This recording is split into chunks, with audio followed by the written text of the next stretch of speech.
Previously, in the land of the wolf, the cedar waxwings feasted on elderberries, under the interested eye of a young fox and a few moose.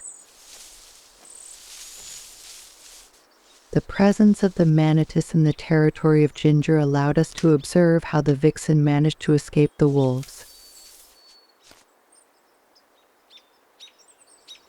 The most important event of the last days is undoubtedly our long-awaited encounter with the pups. We can't wait to get to know each of White-Paws and Hiawatha's little ones.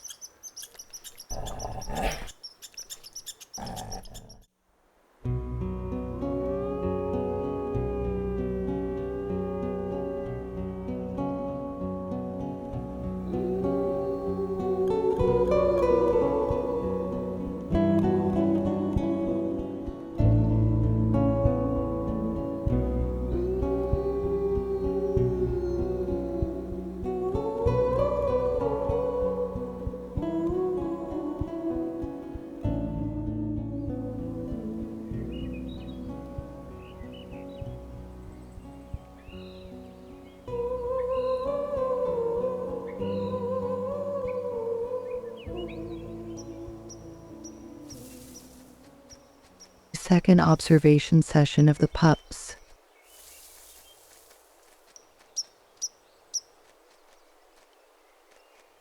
This curious young one approaches our vehicle exactly as Babaloo did in 2002.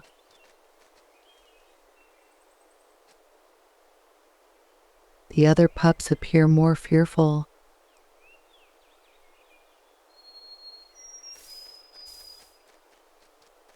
We name this daring little male Kitschy. Just 3 meters separate us, and nothing seems to shake his confidence. The bravery of this pup impresses, or worries the witnesses.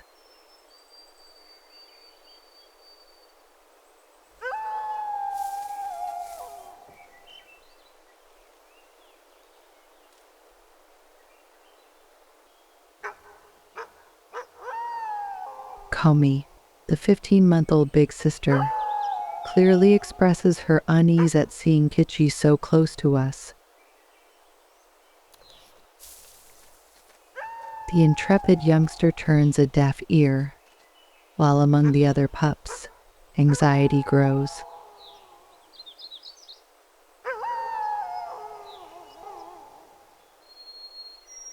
Kitschy resigns himself to obey.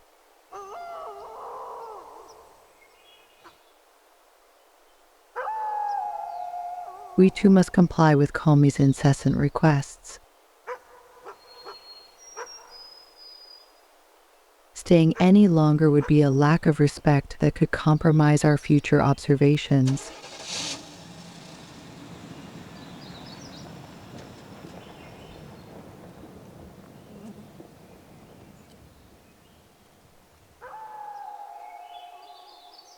Further away, we stop and notice that Comey has not yet calmed down.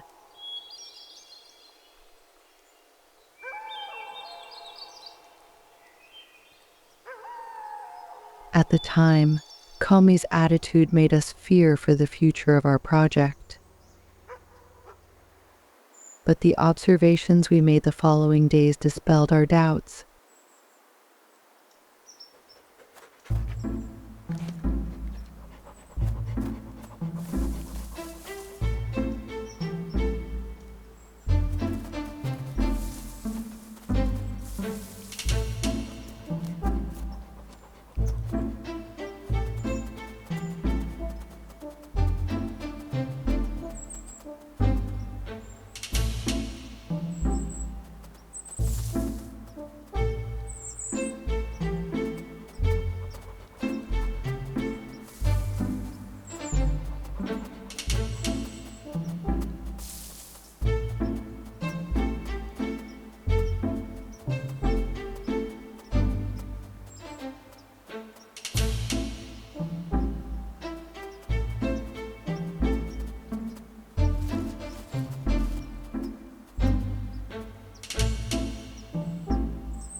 We now know for sure that there are 7 pups, some of whom are reluctant to approach.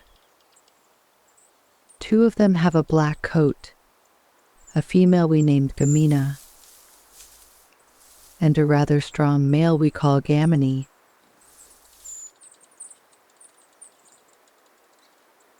We can recognize him by the light stripe on each side of his neck. The litter includes 5 pups with grayish-brown coat, including Kitschy, whom we identify by his dark facial mask. Mindy is a timid female. Only 4 pups willingly let themselves be filmed. Kitschy, Gamini, as well as Gamina and Robin, who observe us with great curiosity.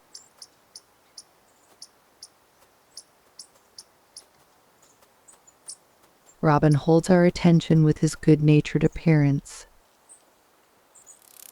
The opposite of his sister Gamina.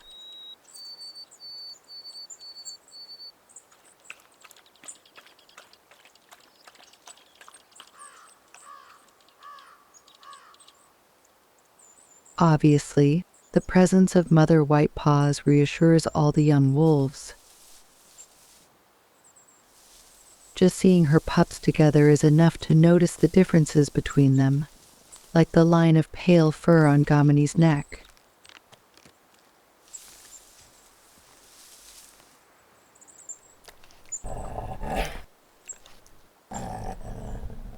Despite her small size, Gamina displays an assertive, even provocative behavior, and she reluctantly submits to her brother.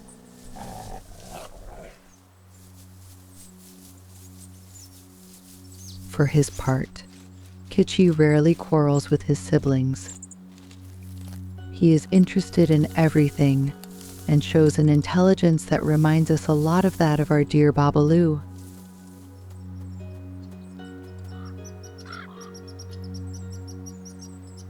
Sometimes, we have difficulty distinguishing the gentle Robin from the brave Kitschy.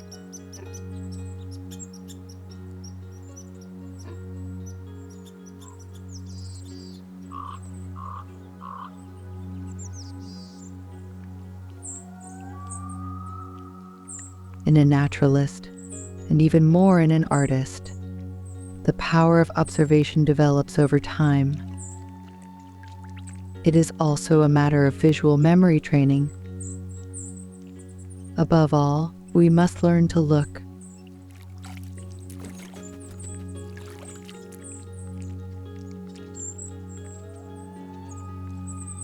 I like this quote from the French painter and writer Émile Bernard. Seeing, operation of the eye. Observing, operation of the mind. Contemplating, operation of the soul. According to him, seeing and observing are not enough. One must contemplate one's subject to enter the realm of art. My challenge in this painting was to convey the quiet strength of Gamini and the contagious serenity of Robin. Not to mention Kitschy's vivacity and unique expression.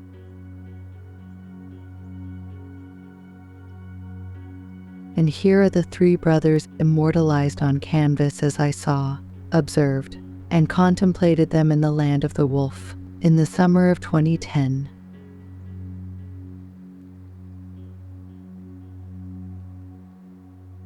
That year, I must admit that my parents and I were pampered in terms of observation, contemplation, and filming.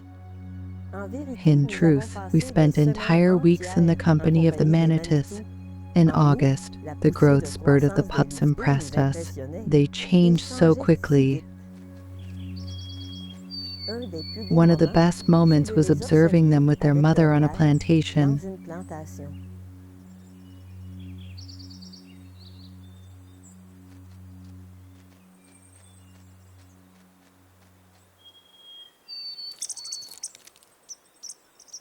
White-Paws and her pups came to eat blueberries. These small fruits are part of the wolves' diet in summer.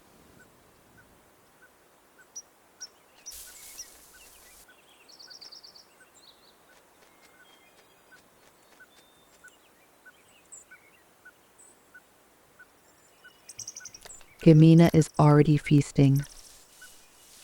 Her blueberry patch is coveted by sparrows and least chipmunks, which she watches with an air of annoyance.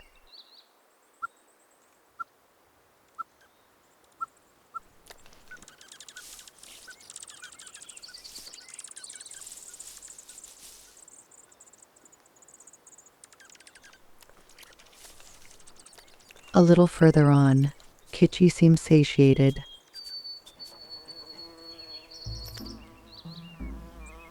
As for Gamini, he is struggling with a wasp, which his mother immediately notices.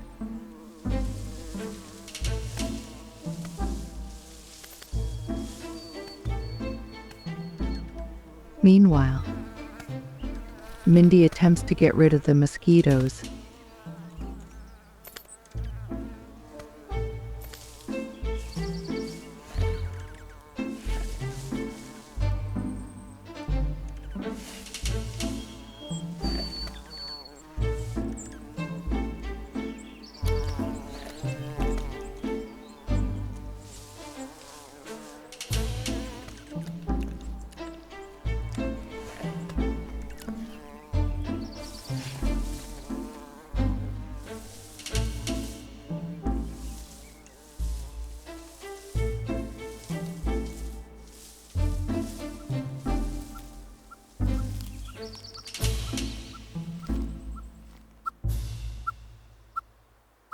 Casually, White-Paws constantly watches her pups.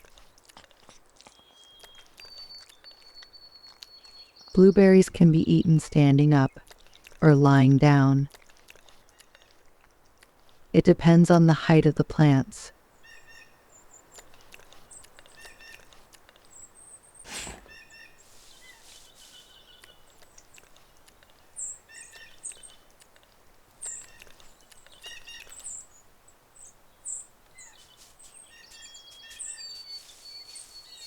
The mother wolf sends the signal to leave.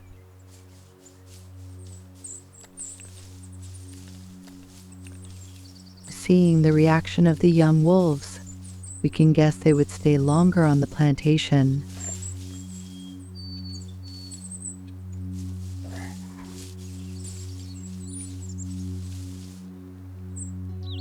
Once the wolves are gone,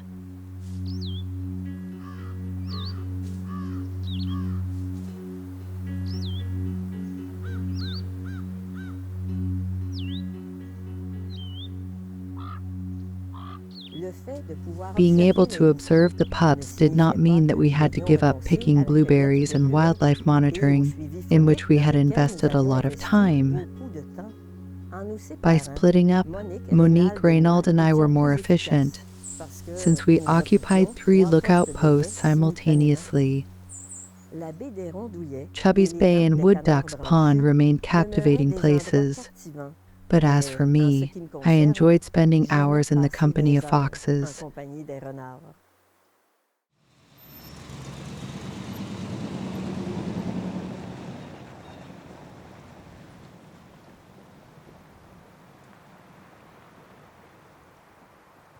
This afternoon, Monique and Raynald left me near the shelter where Ginger raises her young.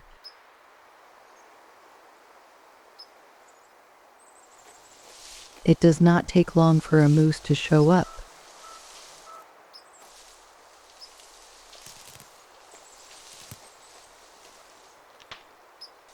The noise made by the cow moose encourages a kit to come out from under the trunks. They are used to seeing each other, to being around each other.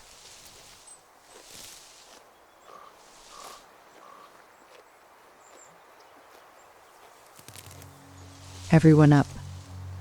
We have a great visitor.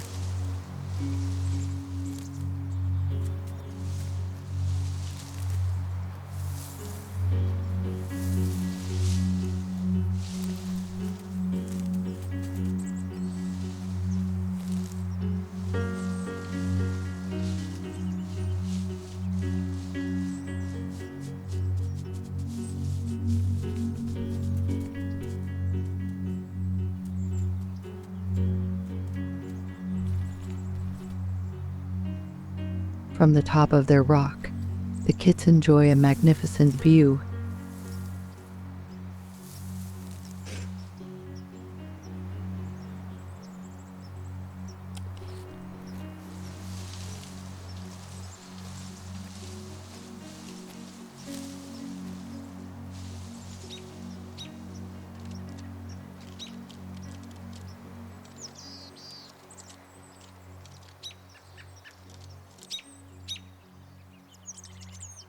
Ginger stands guard nearby. Her young can therefore play without worrying.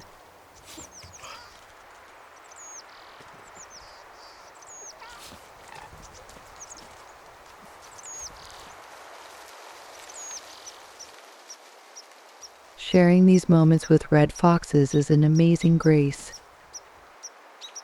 What more could I say?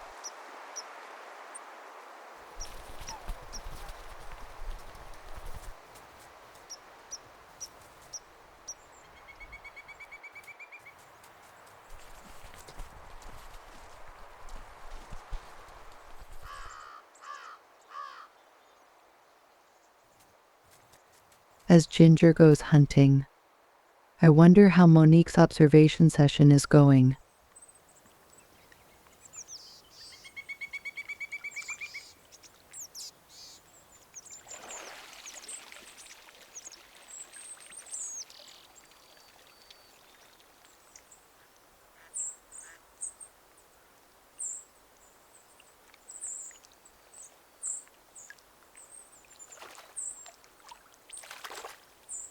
The 3 wood ducklings became juveniles in perfect health.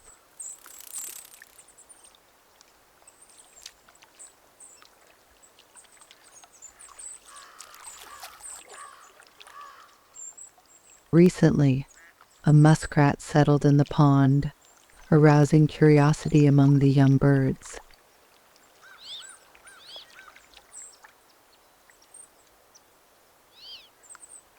At first glance, good neighborliness appears to reign.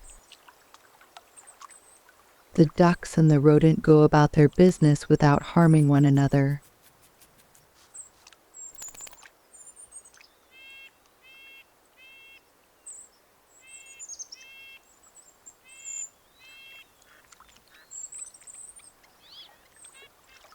Sometimes, appearances can be deceiving.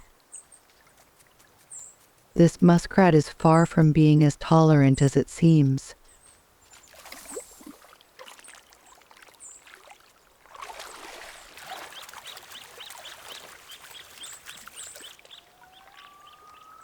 Each young wood duck learns the hard way it must avoid going near the muskrat's shelter, whose submerged entrance is under a dead trunk.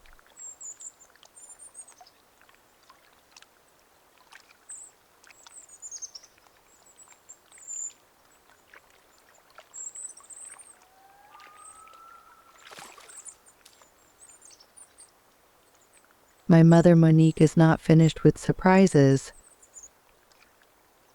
A giant bull moose has just appeared in the nearby marsh.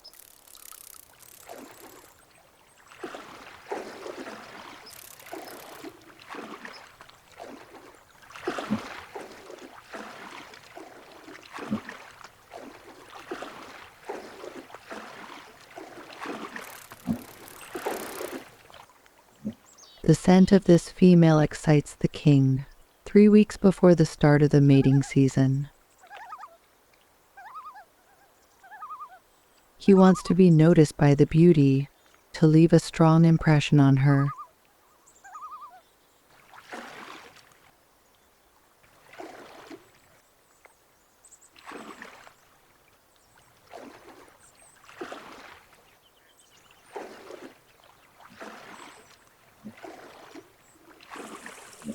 The female's urine spreads pheromones filled with useful information.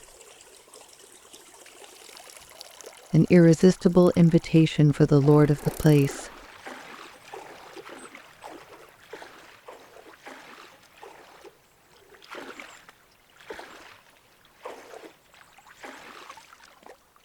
These behaviors announce the imminent arrival of fall in the land of the wolf.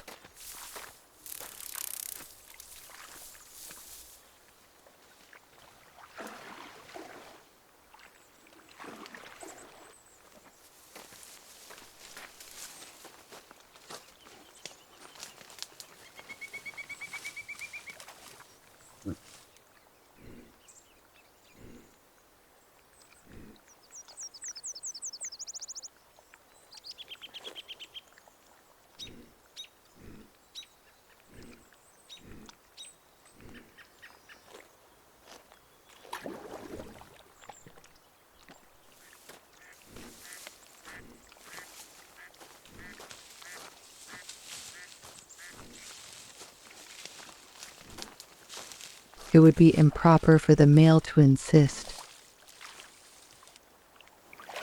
The exchange of a few glances is enough to signify their interest in each other.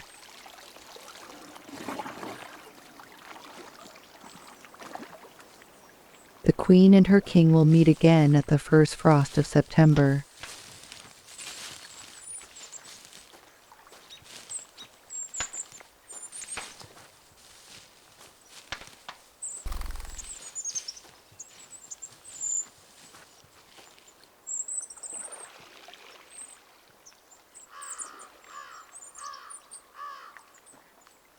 By some unlikely chance, Monique found herself among the moose.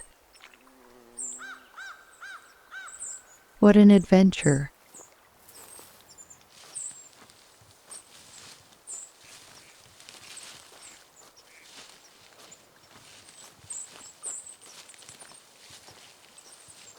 While Monique has an eyeful, Raynald explores an old beaver marsh.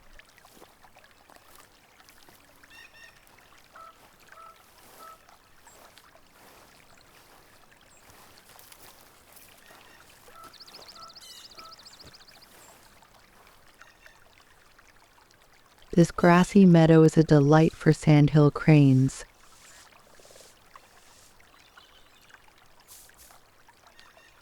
It is home to numerous prey highly prized by these large birds. Roots and seeds are also on the menu.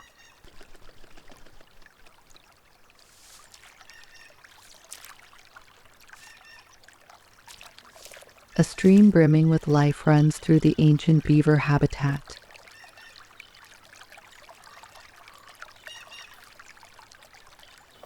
These cranes are spoiled for choice.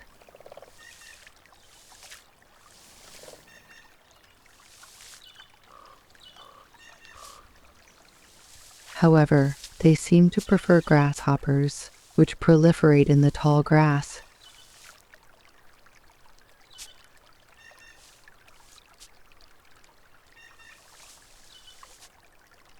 For an insect, there are worse things than ending up in a bird's beak. For example, being a victim of the bald-faced hornet, a formidable predator that does not hesitate to dismember its prey too heavy to be transported to the nest.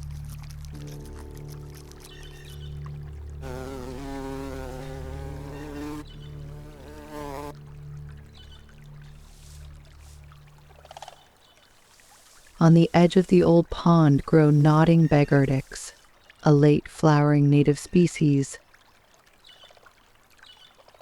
Raynald considers this his most interesting find of the day. His images of cranes in front of a wildflower hedge are magnificent.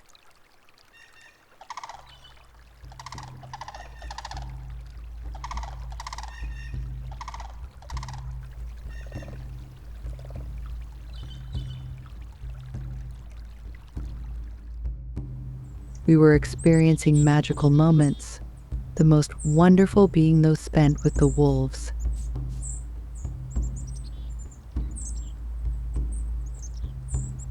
The only downside, the prolonged absence of Lewis, whom we saw for the last time on July 28th.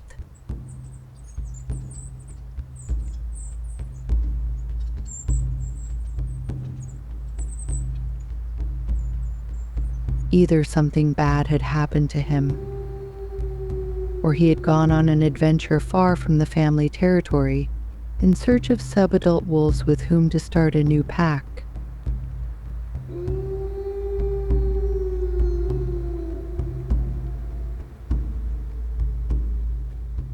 Some wolves stay with their family for several years, while others leave to chart their own path, which is normal.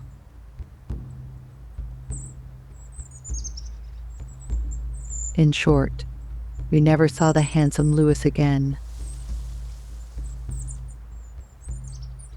We still had to overcome the misgivings of Comey, who had difficulty accepting our presence at the rendezvous site at the same time as her younger brothers and sisters.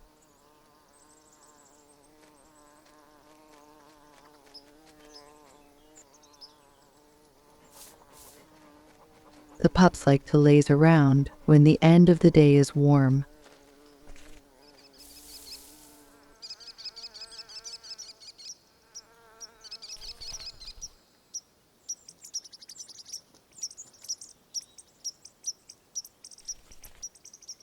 The shyest of the litter, little Mindy, and Big Red, do not even care about our presence anymore.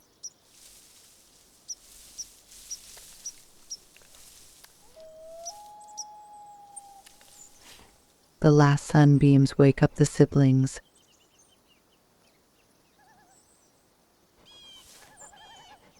The pups expect to see one of their elders arrive. If it is White-Paws or Hiawatha, everything will be fine.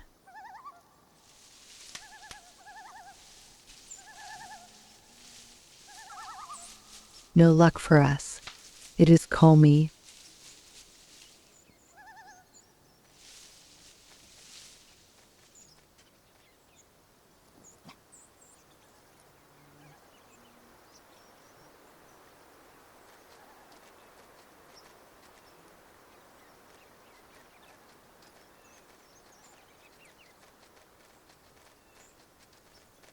Kitschy, Gamini, and Mindy rush to greet their big sister.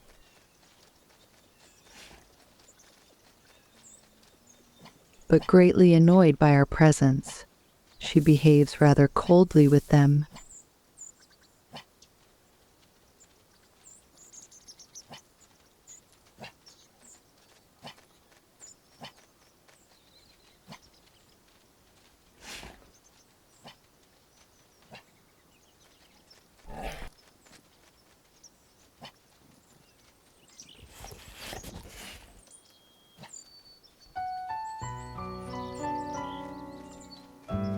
Comey did not howl as usual. She leaves room for us.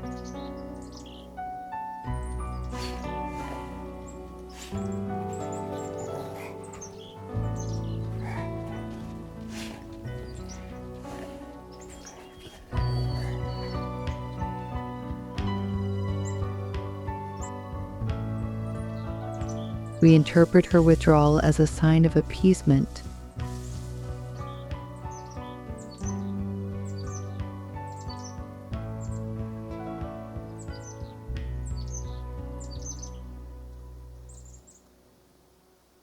Comey finally agreed that we could observe the pups. She took her responsibilities as a big sister seriously, just as White-Paws must have done at her age. Young wolves like Comey gain a lot of experience while they take care of the new litter. In fact, raising pups is a mission that unites the whole pack.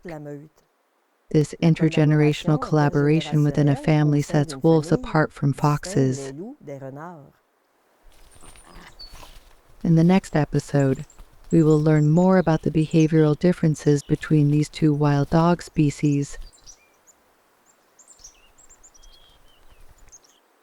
Indeed, Ginger's kits will do things that White-Paws pups would never do.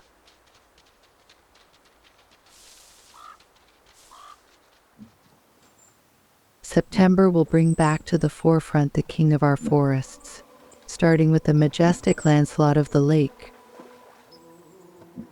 All this and more to amaze you in the land of the wolf.